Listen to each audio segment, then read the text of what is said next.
ಹೊಳಲ್ಕೆರೆ ಪಟ್ಟಣದ ಗಣಪತಿ ದೇವಸ್ಥಾನದ ಹಿಂಭಾಗದ ಚೀರನಹಳ್ಳಿ ರಸ್ತೆಯಲ್ಲಿರುವ ವೀರಶೈವ ರುದ್ರಭೂಮಿಯ ಅಳತೆ ಮಾಡಲು ತಾಲೂಕು ದಂಡಾಧಿಕಾರಿಗಳವರ ತಂಡ ಆಗಮಿಸಿದರು. ಸರ್ವೆ ನಂಬರ್ 198ರಲ್ಲಿ 5 ಎಕರೆ 20 ಗುಂಟೆ ವೀರಶೈವ ರುದ್ರಭೂಮಿ, ಸರ್ವೆ ನಂಬರ್ 199ರಲ್ಲಿ 5 ಎಕರೆ 20 ಗುಂಟೆ ವೀರಶೈವ ರುದ್ರಭೂಮಿ, ಒಟ್ಟು 11 ಎಕರೆ ವೀರಶೈವ ರುದ್ರಭೂಮಿ ಒತ್ತುವರಿ ಮಾಡಿರುವ ಜಾಗವನ್ನು ತಹಶೀಲ್ದಾರ್ ಅವರ ನೇತೃತ್ವದಲ್ಲಿ ಭೂಮಾಪನ ಇಲಾಖೆಯ ಅಧಿಕಾರಿ ಹಾಗೂ ಪಟ್ಟಣದ ರೈತ ಮುಖಂಡರುಗಳು ಹಾಗೂ ವೀರಶೈವ ಬಾಂಧವರ ಸಮ್ಮುಖದಲ್ಲಿ ಅಳತೆ ಮಾಡಲಾಯಿತು.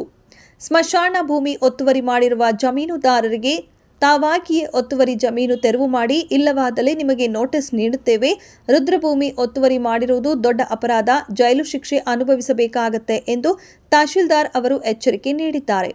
ರೈತ ಮುಖಂಡರುಗಳು 15 ದಿನದೊಳಗೆ ಒತ್ತುವರಿ ಜಾಗ ತೆರವು ಮಾಡಿಸಿ 11 ಎಕರೆ ವೀರಶೈವ ರುದ್ರಭೂಮಿಗೆ ಪುರಸಭಾ ಇಲಾಖೆಯ ಅನುದಾನದಿಂದ ಕಾಂಪೌಂಡ್ ಹಾಕಿಸಿ ಮೂಲಭೂತ ಸೌಕರ್ಯಗಳನ್ನು ಒದಗಿಸಲು ಅನುಕೂಲ ಆಗುತ್ತದೆ ಎಂದರು.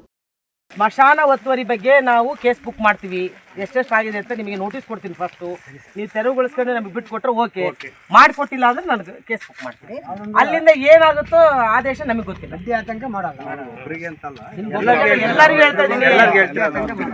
ಈಗ ಈ ಕಡೆ ಅರ್ಧಂಬರ್ಧ ಆ ಕಡೆ ನಮ್ಮದು ವೀರಶೈವ ಸ್ಮಶಾನದ್ದು ನಾವು ಮಾಡಿದೀವಿ. ಈಗ 196 ಒಂದು ಅರ್ಜಿ ಕೊಡ್ರಿ, ಮತ್ತೊಂದು 15 ರೈತ ಸಂಘದ ಅಧ್ಯಕ್ಷ ಸಿದ್ದರಾಮಪ್ಪ, ಮಲ್ಲಿಕಾರ್ಜುನ್, ಇಂದ್ರಪ್ಪ, ಲೋಕೇಶ್, ಅಣ್ಣಪ್ಪ, ಪ್ರಭು, ವಿಜಯ್, ಚಿದಾನಂದ್, ಗುರುರಾಜ್, ಈಶ್ವರಪ್ಪ, ನಾಗರಾಜ್, ಶಿವುನಾಡಿಗ್, ಕಾಂತರಾಜ, ಸೋಮಣ್ಣ ಸೇರಿದಂತೆ ನೂರಾರು ರೈತರು ಪಾಲ್ಗೊಂಡಿದ್ದರು. ವರದಿ ನಾಗರಾಜ್ ಹದಡಿ, ಹೊಳಲ್ಕೆರೆ.